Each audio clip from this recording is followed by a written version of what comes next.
দাবিতে তোমাদেরকে আগামীকালকে আগামী 5 তারিখের মধ্যে ঘোষণাপত্র এবং সনদ দিয়ে দিবে। আপনাকে কি মেনে নিবেন? যদি এখানে এসে সে বলে আপনাদের ঘোষণাপত্র স্থায়ী সংবিধান অন্তর্ভুক্ত হবে, আপনাকে কি মেনে নিবেন? আমাদের স্পষ্ট বার্তা, জুলাই ঘোষণাপত্র এবং জুলাই সনদ জারি না করা পর্যন্ত আমরা রাজপথ চাইব না। এমন সরকার জুলাই ঘোষণাপত্র এবং জুলাই সনদ বাস্তবায়নের পর প্রতিশ্রুতি দিবে এই জুলাই ঘোষণাপত্র এবং সনদ স্থায়ী সংবিধান অন্তর্ভুক্ত করা হবে, তারপর আমরা রাজপথ চাইব ইনশাআল্লাহ।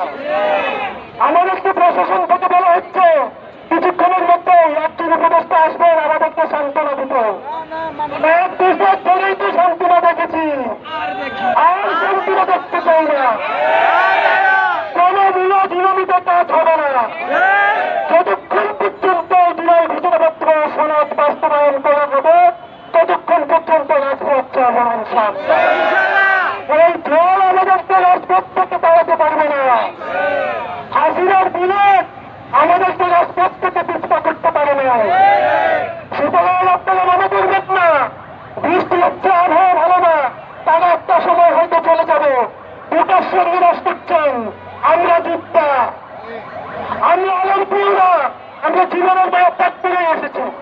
সুতরাং যদি উপদেষ্টা মন্ডলীর দায়িত্ব পাঠাতে চান তাহলে ঘোষণাপত্র এবং সনদ সহ পাঠান। শুধু মিলাদুলের জন্য প্রতিশ্রুতির জন্য কোন উপদেষ্টার দরকার নাই।